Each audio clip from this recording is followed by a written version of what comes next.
Animal Crossing New Horizons has been banned in China, and this story is just absolutely fascinating. So I want to dig into some of the deeper details with it and tell you guys what's going on. And Amazon has a huge Nintendo Switch sale going on right now.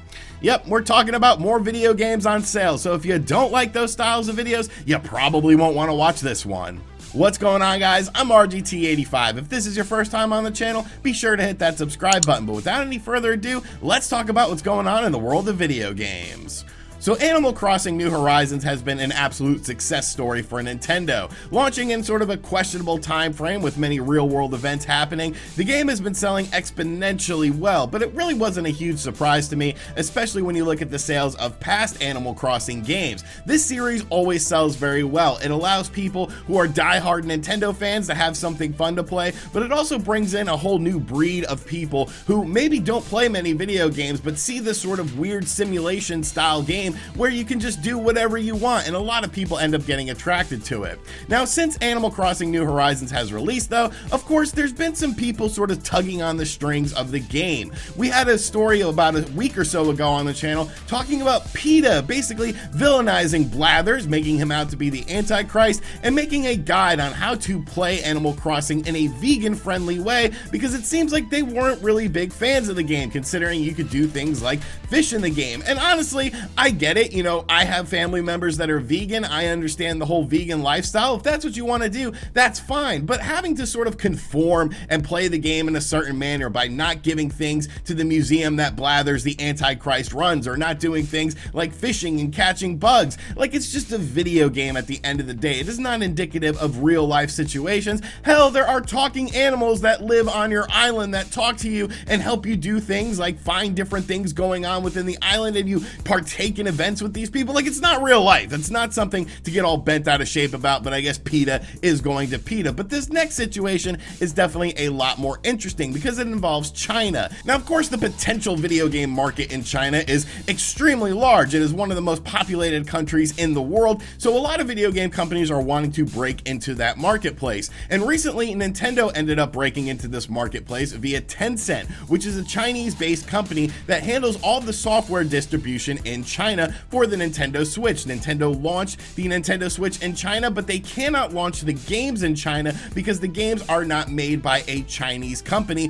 which is one of the rules that you have to follow when launching a game in China. So because of this, they went through Tencent, who now handles the distribution of the software for the Nintendo Switch in the country. Now, one of the interesting things is Tencent has been kind of slow about getting games out there because there's so much red tape that you have to go through. There's only been 3 Nintendo Switch games officially released in China so far: New Super Mario Bros. Deluxe, Mario Kart 8 Deluxe, and Super Mario Odyssey. So with no official release for Animal Crossing New Horizons in the country, people were looking at importers. Basically, there are 2 main websites where you can import Animal Crossing New Horizons and have the game brought into you, but all of the listings for import versions of the games have been removed off of these due to the Chinese government. Now, why is China cracking down so hard on Animal Crossing New Horizons? Well, that's because of a political situation going on right now between China and Hong Kong, which is something that we have seen talked about in the video game community before. There was that whole Blizzard situation with Hong Kong and China going on,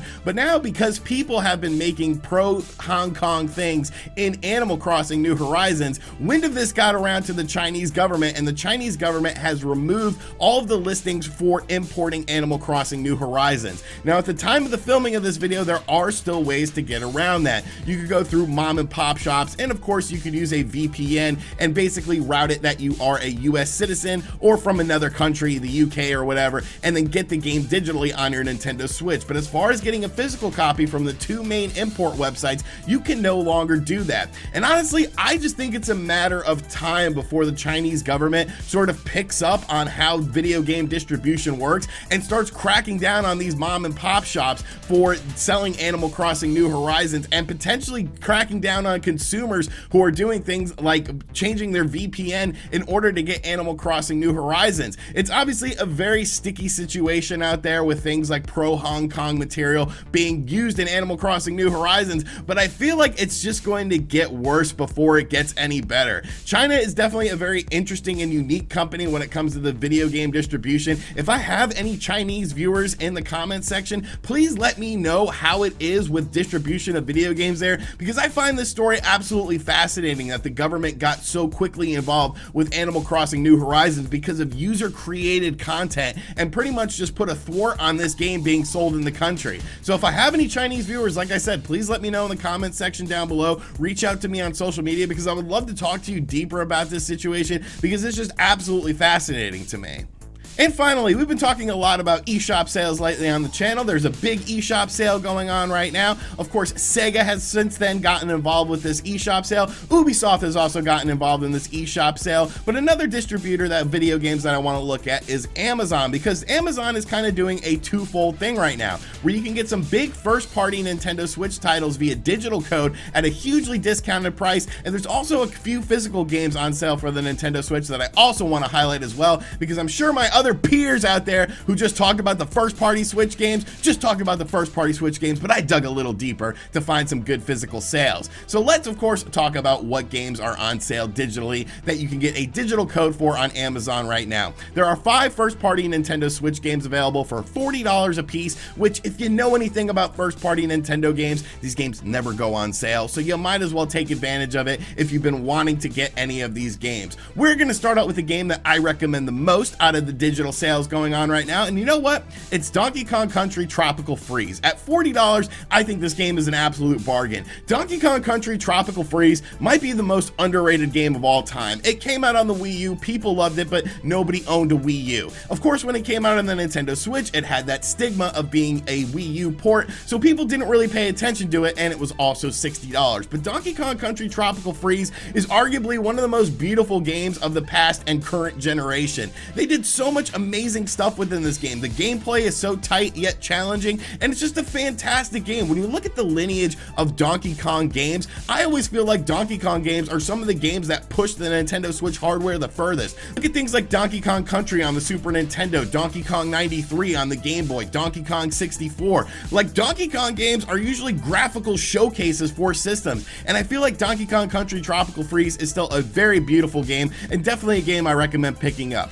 Another game that's on sale right now is The Legend of Zelda Breath of the Wild, available for $40. If you own a Nintendo Switch and you don't own this game, I just kind of question why you have a Nintendo Switch. Maybe you bought it for Animal Crossing, and if you did buy it for Animal Crossing, now is the time to buy The Legend of Zelda Breath of the Wild. Other games included are Octopath Traveler, available for $40, Splatoon 2, and Kirby Star Allies. Kirby Star Allies was actually a pretty fun 2D platformer. There's obviously some local multiplayer that you can play with that game as well, but really the star of the show for me is Donkey Kong Country Tropical Freeze, a super underrated game. And like I said, all of these games, you can purchase them on Amazon right now and get a digital code that you can redeem in the Nintendo Switch eShop, and all of these games are available for $40. But like I said, there are also some physical games on sale right now on Amazon as well. If I was smart, I would have some Amazon referral links in the description box so you guys could click them and buy these games, and then I would get a little bit of a kickback, but I'm not smart.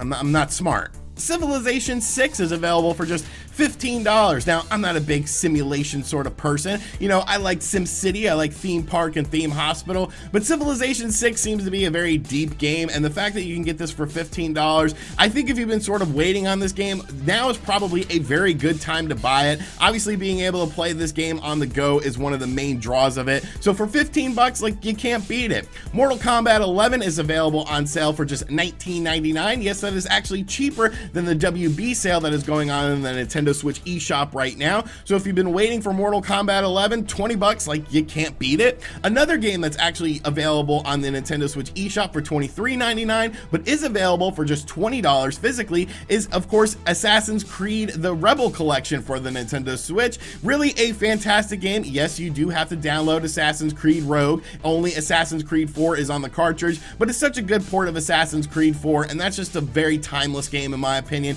So much gameplay to do in there, and just a fantastic game.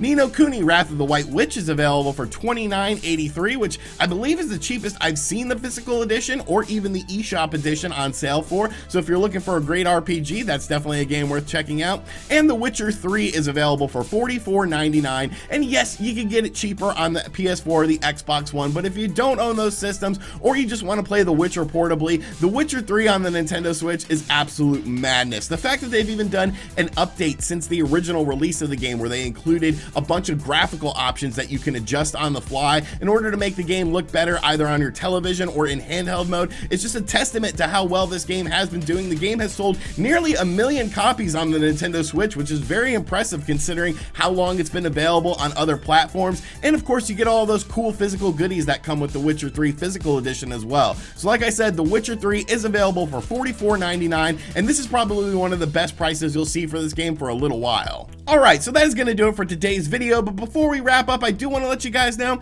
my new computer is finally here. I went ahead and bought a new computer after my desktop crapped out on me a week and a half ago or so, and I was using a laptop to edit videos, like it worked, but I just wanted something actually nicer, something that, you know, a little more adulty. So I bought an iBuy powered computer. It has a lot of rainbows on the keyboard and on the tower of it, but it's a great computer. I really enjoy it so far. I just got it in yesterday, so hopefully I'll be able to do some more stuff when it comes to editing, like fancy effects and stuff like that. But yeah, I just want to thank you guys, because without you guys like watching the videos and sharing the videos around, I definitely wouldn't have been able to buy this right now. So thank you guys so much. Let me know in the comment section down below if you want to see a Final Fantasy VII Remake video tomorrow. I've been playing that game. I want to get a little bit further before I give my impressions on it. I'm on chapter 6 right now. I want to get at least until the halfway point, but I've definitely really been enjoying that game. And as always, guys, thank you for watching this video. If you're new to the channel, make sure you subscribe and turn on notifications. Check out other videos on the channel, and as always, I'll catch you guys on the next one.